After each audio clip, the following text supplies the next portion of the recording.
Neil Edwards, Head of Builders Conference. What are the scores on the doors? I think you've got to, using your analogy, run for the sherry glass this morning. November wasn't a very good month at all for the construction project awards. We only just passed the 3 billion mark. So it was a little bit of a month where people definitely listened to the budget or the mini budget or the financial review, whatever you want to call Mr. Hammond standing up in Parliament did. And a lot of people took a huge intake of breath and said, oh, hold on, what's going to happen? So it wasn't a very good month at all, unfortunately.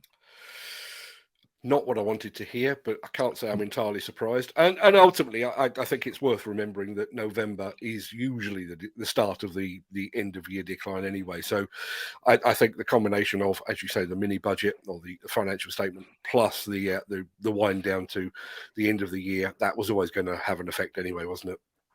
It was, yeah. It's yes, that's going to be one of the big things. Really, is how we're going to cope for the future. Yeah, definitely. Now, we've had a couple of questions. We've had the usual one about how is Wales doing, but we've had one more specific here from Peter Haddock over at Content with Media. A question for Neil, please, Mark. Are we seeing any big splits between infrastructure and house building coming through? And the Canary Wharf announcement of building labs instead of offices, will this see a new approach to investment outside offices?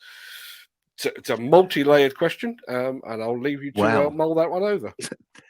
Thank you. Well, I can answer it.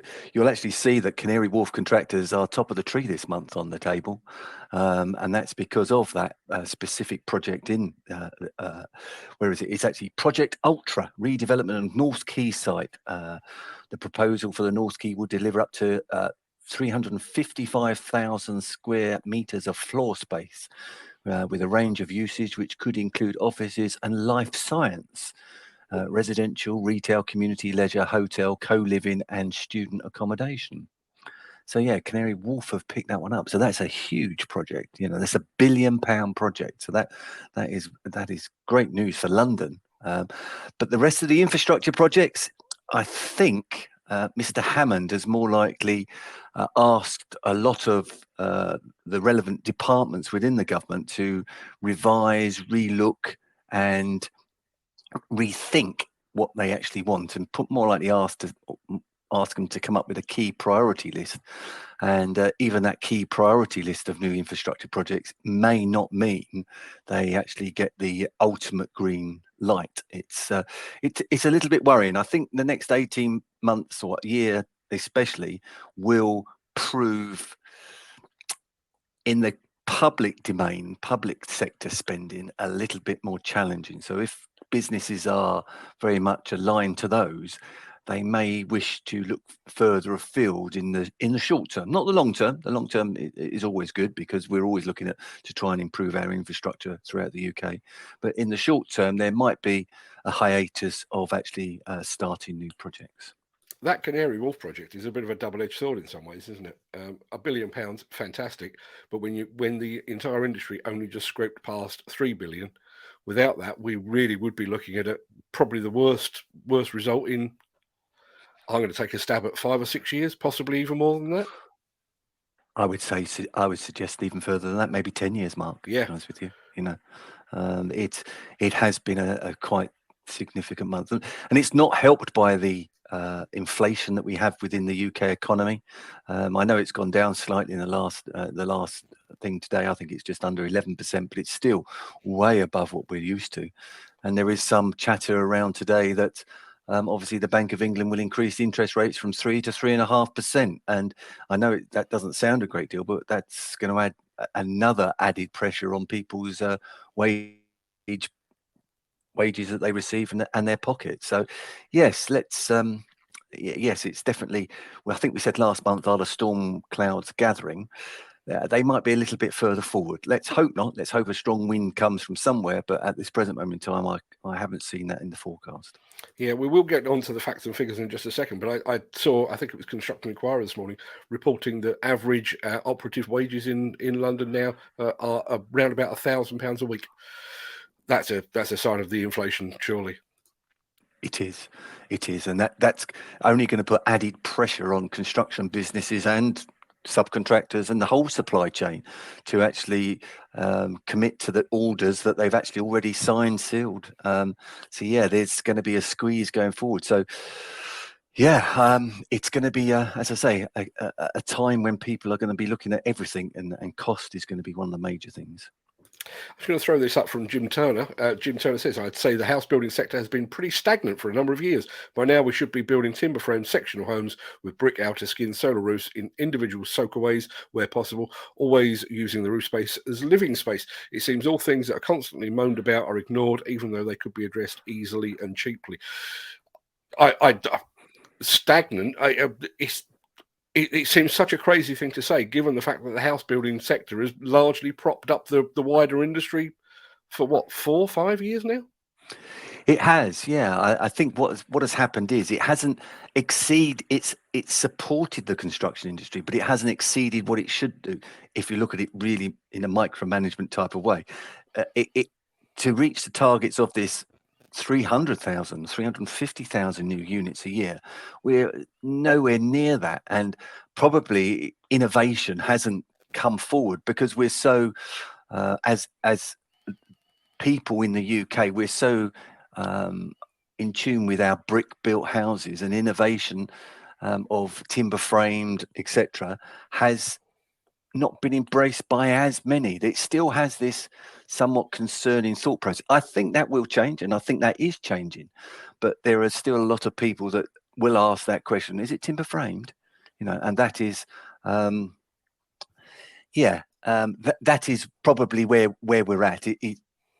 People need to change their perception. And your piece just before this about your new show, Mark, it sounds fantastic, because innovation does need to be brought into the construction industry, and it just isn't in products, and it isn't in machinery. It's also in technology that supports all those added parts of the industry, and that could be just even in offices and how you actually look at projects and how you think about projects going forward. Yeah, I mean, funnily enough, that I promise this is the last thing I want to say before we get on to the facts and figures. But that was one of the things, the real standout, which is why I used it as the hook on that snippet there. The fact that in construction, we've actually seen a decline in productivity. You think about all the fancy equipment we've got, all the advanced systems that are available to us, but productivity has actually declined. Just seems absolutely remarkable in this day and age.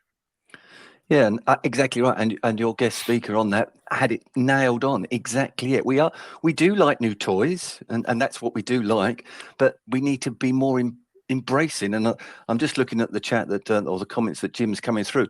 Part of that is, yes, we need a serious shake-up. We need things to be looked at, and that probably needs groups within businesses from a younger generation, and I'm going to be very generalized here, but a younger element on focus groups within major businesses to say, no, we shouldn't be doing that, we should be doing this. But it's going to take a lot to change the people at the top's mind when they're only used to saying, right, I know how to do this, I know how to do this, and I know it's going to return this. There's still an unknown of how much money they're going to get for this new innovation. But they could be world leaders in the end of the day if people change, or leaders in everything. The interesting thing is, I'm sorry, I've taken you out the stream there. That's better. The interesting thing is, I was on an open day with Leica and Skanska a couple of weeks, well, maybe a couple of months ago now, and they had a lot of apprentices there who were there to see sort of the latest technology, and these guys just revel in it. Yes, I don't revel in it like, oh, that would be handy. It was like, we're using this. We've embraced this. This for us. This is the norm. I think. Unfortunately, we have to wait for people of my age to sort of fall off the end of the conveyor belt before that revolution truly takes place. 100%, absolutely 100%. We need that, as Jim keeps putting in there. We need innovation. We need a serious shake-up, and we don't have to change it. I think we don't need a revolution, we need an evolution, but that evolution isn't coming quick enough somewhat in the construction industry. And I always bang on about it and everything else. With transparency of things, we're always frightened that what comes with transparency is accountability.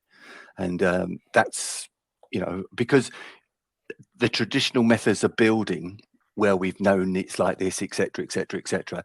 If you put something else that is innovative beside it, and it changes your profit margin considerably for the better, there is always going to be that question from somebody saying, well, you've built this for the last 20 years like that. Why didn't you innovate it 10 years beforehand?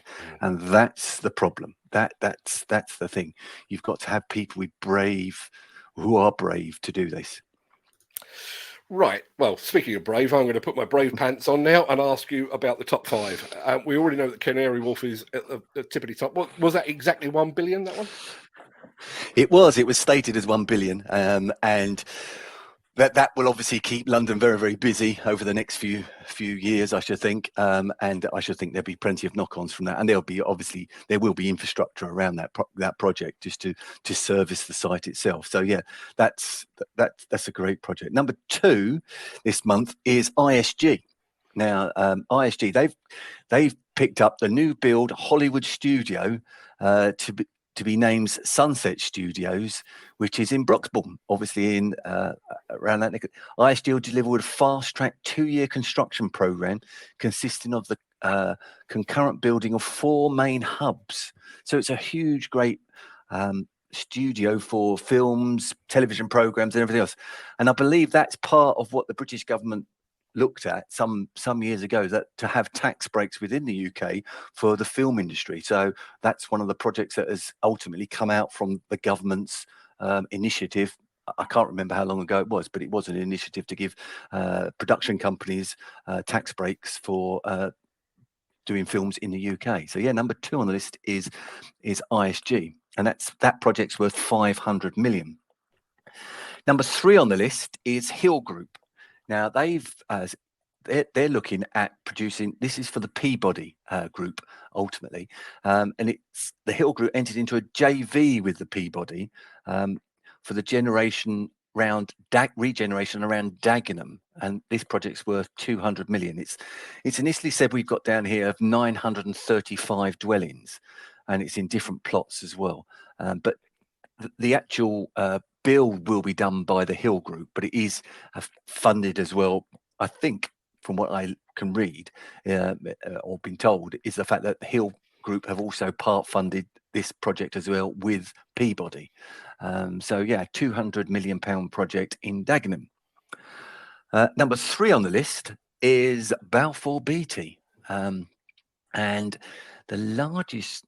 Is it 3 on the list? Oh, sorry, fourth on the list. Sorry, is Balfour Beatty, and they've picked up the largest. Is 108 million pounds there, and that is for a new dual carriageway from the M67 junction roundabout to the new junction of the A57, and it's called the A57 Link Road Woolly Bridge. So that project's worth 108 million, and the client is National Highways. So that is an infrastructure job that has still got its green light, but we haven't seen many others from there. And finally, 5th on the list is CRH Group. Now they are, strangely enough, the 2 projects that they've picked up this month are for their Farron's construction arm, and they're both to do with water treatment. And this one, the one I'm going to talk about here, is in Norfolk. This is a £50 million project in Norfolk. Now, I think the other one is in Durham. But I did see in the press this week that CRH Group are looking to sell the Farron's part of their business as well.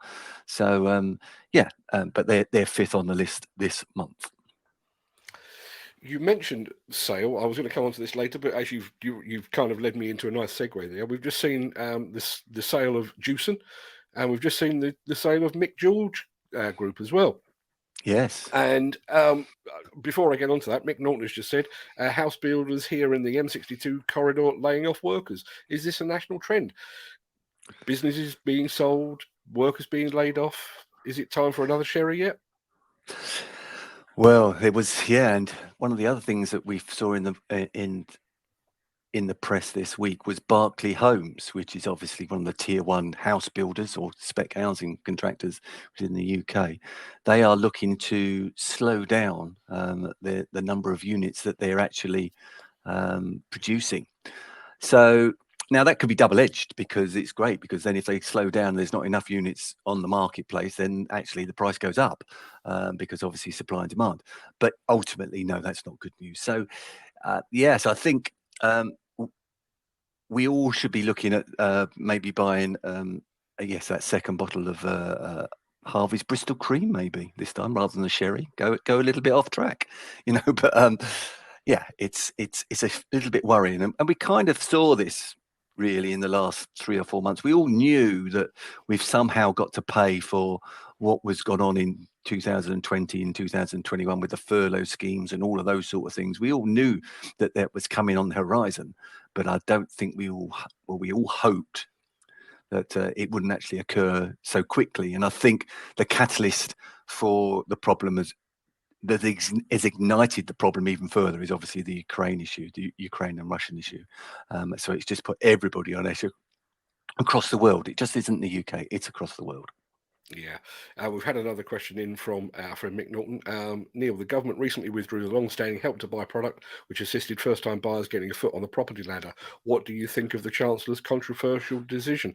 I'm not going to put words in your mouth, but certainly pulling the rug out from under the strongest bit of the UK construction sector does seem like a bit of a strange idea. I've only got one word: disaster. Yeah, that pretty much wraps it up, I think. Okay, on to other points. I was going to do sectors of the industry first, but I couldn't help notice that the top 5 was very, very, very southern-centric. What are the regions looking like? Yes, very, very, very southern-centric. Well, the Welsh offering. Let's start off with that. Is the Welsh area have this month gone over, what is it? It's about 63 million, and the Scottish region is 36. So definitely going down for the Scots, but the Welsh is maintaining a level. Yes, London is at over £1 billion with that huge, great project for obviously East London, and the Hertfordshire. So you could say that's home counties. Hertfordshire has got that huge project for ISG, so that's £500 million. The Northwest, 230, but the others are all struggling through that process, and it hasn't been a very good month across any of the regions really this month, and that also translates itself into sectors itself. Now, because of the project in East London being mixed development, we've put it on that side of the world. So miscellaneous is over £1 billion this month, but the likes of house building is only just £667 million. And entertainment and leisure is 500 million with that new studios, obviously in Hertfordshire, but the rest of them are all still bumbling along. And more concerning than anything is obviously education, where we look at, and that hasn't even reached 100 million this month, and that probably is a number of authorities are just saying, local authorities are saying, let's hold off a minute. I've got to see my budgets for 2023. I've got to agree them, and it's an economic nightmare for councils, because they do need. Local authorities do need more money to come in, but obviously trying to squeeze that out of the public that are actually paying more and more on the high street for everything. It's not that easy. No, absolutely. I'm just going to throw that up there. Gary Muirhead said, "Merry Christmas, Happy New Year" when it comes, Neil. Yeah. I'm looking forward to the new year even more now. Yes, exactly. Just on that subject, just thinking out loud here, and I've lost my train of thought. No, it's gone. It's gone. I will come back to what I was about to say, but it does feel pretty uncomfortable right about now, doesn't it? Yes, I think we should all look very closely at, you know, how many times have you and I met and said about sort of like fixing the roof while the sun is shining? You know, I really do hope that many businesses have got that and have been doing that over the last 5-6 years, and that is back to your technology. I hope they've been investing in technology so their productivity can be increased. And so therefore margins can hopefully be maintained, even though there's going to be a squeeze up with inflation. My fear is that we haven't done enough of that innovation and putting into development of new systems and procedures. So that's my fear. Trying to put a positive spin on things, and this was where my train of thought was going. Off the top of my head, I can't remember when the next general election is due, but you would have to think that the start of the countdown will be sometime next year, which would normally mean that the purse strings get loosened on things like roads and rail and hospitals and schools. You know, the same old predictable things that every government in the history of man has ever done. We're looking at a bad situation at the moment, but we could be looking at a loosening of the purse strings at some point next year, maybe. I think so. By the time the budget comes round next year, next April. I was actually in the car yesterday. I believe yesterday was 3 years to the day that Boris Johnson entered office as our new Prime Minister following a general election. So there's 2 years left from yesterday, I think, because obviously it's a 5-year term. So I think by April, Philip Hammond will have a greater handle on the finances of the UK finances. Whether he'll let a little bit go over the next year, I don't know. It will be, do they already believe that they can't win the next general election? That's one thing. And therefore get the house in order, or will they just go for it and leave the same note in the drawer, maybe if they do lose it, to say there's no money left in, we've spent all the money. Is a worry. Let's have a look. Peter Haddock has just said, I have a great podcast on how Bell Contracting has been investing in the future, as Neil just said. Here it is. Where? Peter, we still need the link, but please fire that up. I caught a bit of it, and I will certainly watch the rest. Just on that subject, Peter actually did an interview with, was it Peter Bell, on his podcast. I actually listened to that on my way up, funnily enough, to meet Peter not so long ago. Top job. So go and take a listen to that. Yeah, I do think people that have invested, like Bell's, then they will definitely be ahead of the game. Yeah, there you are. That is the link. It is the same podcast that I listen to. There you are. You can get it on Spotify, on Anchor, and on Apple Podcasts as well. Go give it a listen. It really is top value. So when all is said and done, Neil, are you going into Christmas downbeat, fearful, or are you just thinking, actually, this is probably just an end of year glitch, post mini budget statement, wind down to Christmas, it'll all be all right on the night? There's a difference between head and heart here, Mark. My heart wants to say it will all be okay in the new year, and let's go for it. The facts, regretfully, do not bear that out in mind at this present moment in time. So I'm going to have splinters and say I think it's going to be okay. But do remember, some of those projects that we were speaking about in July, August and September, they will be 6 months before they start. So that will be okay for the year. We're talking now for projects, obviously, that are going to probably start in around June, July, August next year. So we have got time to sort things out if we try and do things better. But yes, there will be a upsurge. There is no doubt in January and February, because it always will be. Maybe we're taking an early break because the last 2 years Christmas periods have been broken by obviously COVID. So this is really this is where my heart is trying. This is probably the first time we are all allowed out to go for a cocktail party, Christmas lunch, etc., without fear of doing anything else. So yeah, let's keep our fingers crossed for the new year. Mick Norton has just said there would appear to be zero chance of this or any incoming government meeting housing targets. Underwhelmed. I'll throw this over to you in a second, Neil, but I can tell you I've been writing about the target for house building for 33 years. And in 33 years, we never hit it once. not once. This is the same as it ever was. Neil, your belief? Exactly. And then you get these, the new minister or housing for housing and levelling up, Mr. Gove, then saying, I think we should investigate house builders. What for? what do we need to investigate? What are you implying by that investigation? I would like to know your thought process, isn't it? And it's the same as when you recently, I think a couple of months ago, 3 or 4 months ago, spoke about the demolition of certain buildings were being challenged by the eco sector. And I think demolition was one of the best eco thought processes going forward. So all you're doing with these bland statements, once they're out there, not bland, but once they're out there, you cause concern within the marketplace, and it is totally and absolutely unhelpful. Well, it goes back to what we were saying earlier, that there does seem to be this disconnect between industry and government. When you think that the UK construction industry employs, 2 million people, thereabouts? It's a major contributor to GDP. I can never remember the figure. I know you know it. If you put £1 into construction, you get £1.64. Thank you very much. You get £1.64 back to the national economy.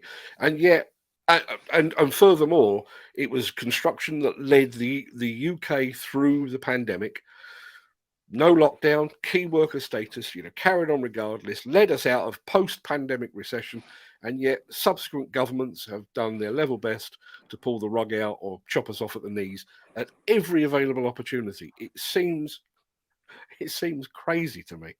As I say, it just seems to be a complete disconnect between us and them. It does, and it needs probably some people with, once again, rather than industry-led, rather than economically led and government-led. It really does need a whole shake-up from top to bottom. But until we, I don't know, until we recognise that, I think under GDP, the British economy, the GDP for construction is round about between 8 and 9%. So it's a huge element to the actual UK economy. So I don't know. I have my own views, but they're for myself. We have some more comments and questions. Mick Norton says, I would investigate house builders for their obscene glut of acquired land and sitting on their acquisitions for years purely to please their shareholders. It's hard to argue with that one, I have to say. Yes, Mick has hit the nail. That's what I think Mr. Gove is looking at, is to say that these larger tier one spec housing developers have probably got a land bank that's large. However, what I would say is they have more likely bought those at top level, thinking they may get an extra few units on those sites to cover the increased costs, etc., for the construction of the building, of the houses, etc. And the local authorities planning is very strict and doesn't always allow for those extra few units. And I have a perfect example just down the road here, where Redrow Homes were going to build. Initially, it was 89 units on an old brewery site, and it took, I think, in the end of the day, 7 years for the first unit or the first units to come to market, because Redrow wanted to increase it to 94 units or 95 units to make it more cost effective, and the council said no. So you've got to wait also. So for 7 years there was no tax, so no council tax coming in, etc. And in the end of the day, they built 92 units. So it's a delicate balance, and I do understand it, because local opinion of the NIMBYism is very strong. So it's so difficult. But to have a land bank is not always because they're just sitting on it to make sure. There is undoubtedly something in that, but there is also something in that the local authorities don't wish to add an extra 2 or 3 units on there because they're up for general election or they're up for election within the local areas. And it's just gridlocked. It's totally and absolutely gridlocked. On that subject, Jim Turner says, if homes were partly built in a factory environment, then the turnaround from breaking ground to selling a home could be a lot shorter. Therefore, investors wouldn't need to wait as long for the return and could possibly mean the same profit and cheaper homes. I think we have started to see a bit of a rise in off-site construction, haven't we? But nowhere near to the level that I would have anticipated, and certainly nowhere near the level that you've seen in Scandinavia and Germany and that sort of place. No, and I don't understand sometimes why we don't plonk ourselves over there for a period of time to see how the actual system works in a better way. But we also have this thing that, this is my own opinion, so it isn't my opinion, that councils do not like standardization, and they like the aesthetics, and architects like aesthetics of certain developments, etc. Whereas what comes with obviously pre-manufactured elements is standardization. And I went to Iceland, I've been to Sweden and places like that. A lot of the units are very similar, whereas in the UK we have that individuality, and that's also partly driven by the buyer as well, because we don't want to all be living in the same thing. I think there's possibly a hangover as well. Having grown up in London in the 70s, they were called prefabricated homes, and prefabs were the cheapest of the cheap and were treated accordingly. What we're talking about now, obviously, I mean, a prefabricated home. I mean, in actual fact, some of the prefabricated homes that I've seen overseas, they are the sort of thing you would love. You'd give your right arm to live in them. They are absolutely gorgeous. And square footage, they're a great deal better than the ones that because in the UK we are slowly getting smaller and smaller in our houses, because that's the way of reducing costs rather than being productivity. We're reducing the size of the units to an absolute bare minimum, so we're living in more and more rabbit hutches. But what is absolutely magnificent about timber framed houses is their ecology level. They're to heat and to run a house which is timber framed is so much better than a traditional brick and block building. Yeah, again, it goes to show, I just think there's a lack of foresight in this country, because here, if you want solar panels, you have to go out and buy, I don't think any house builders are actually building as standard with solar panels or anything like that. Everything is an extra. Yet with these, as you say, the timber framed or the prefabricated, they do seem to come like a Japanese or a Korean car. They come with all mod cons, don't they? Yes. And efficiency wise, when we're struggling to pay our bills and everything else because of the current, climate not the climate issues, but the actual fuel issues, etc. What a way to go. Let's not pay £2,000 or £3,000 a year on our electricity and gas. Let's do something a little bit better. And